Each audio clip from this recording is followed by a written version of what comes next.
Hi, this is Dave from Geekanoids, and this is my continued coverage of the live Apple special event that's going on in San Francisco. Now, we all know by now from my previous videos the iPad has been announced.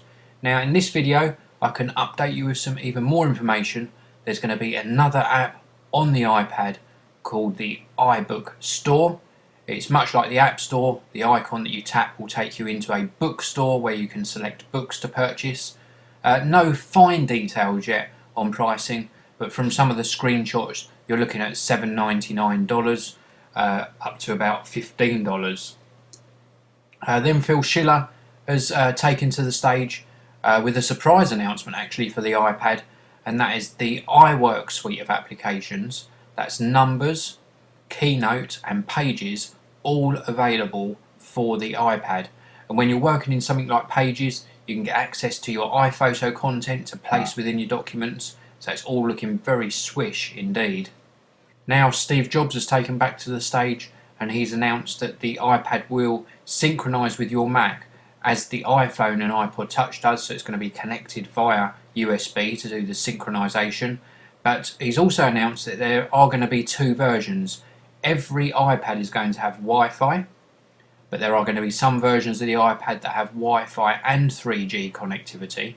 Now with that 3G connectivity, you're obviously going to have a data plan. In the US, it's going to be at&t. $14.99 a month will get you 250 megabytes of data, and if you want unlimited data, it's going to cost you just under $30 a month. So I'm not sure how that's going to translate at the moment into UK pricing or what carrier will be handling in the UK.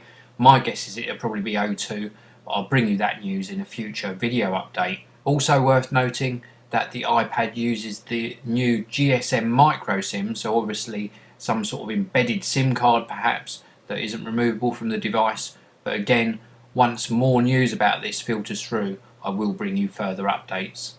Now some updates on pricing for you, and this is wicked news. This is really exciting stuff from Apple. I was right in saying that there are two versions announced.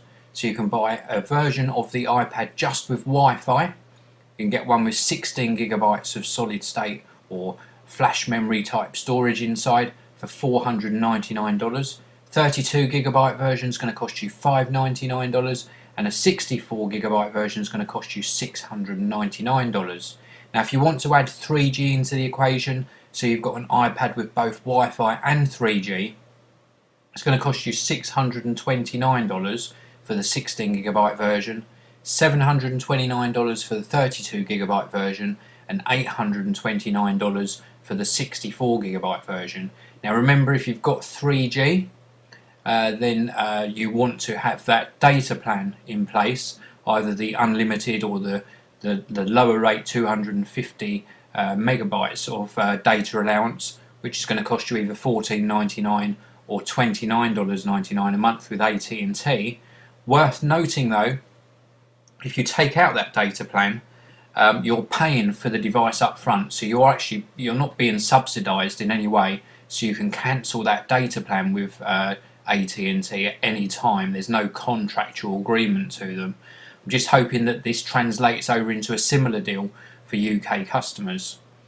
The Wi-Fi models are going to be available in 60 days, so you're looking at probably the end of March for the Wi-Fi version, and then you're looking at the end of April, say 90 days, for the version that contains both the Wi-Fi and 3G connectivity. So you've got a couple of months to save your pennies and pounds to buy one of the new Apple iPads. And now the final announcement regarding the iPad is a new sort of dock for it, and the dock sits on the back of what looks like Apple's compact keyboard and allows you to stand the iPad in an upright position and use a keyboard with it to allow you for typing and browsing the web, making it an easier experience. So nice to see that Apple haven't tied you in to simply using the touch interface. You can actually dock it and do something a little bit more creative with it as well. And I think this will work very well and stand in good stead if you are running this new iWork app on the iPad. Well, that seems to have finalised the Apple iPad announcement. If you do check back on my channel about a week ago, I did post a video with my predictions of what I expected, and I don't think I was too far off the mark. But that said, this has been a very exciting announcement. I will be bringing you one more video this evening on the Geekanoids channel, just covering off any of the details I've missed. But do check back on the Geekanoids channel tomorrow, when I'll be bringing you some more in-depth videos about this wonderful new device. Well, thanks very much for listening. This has been Dave from Geekanoids.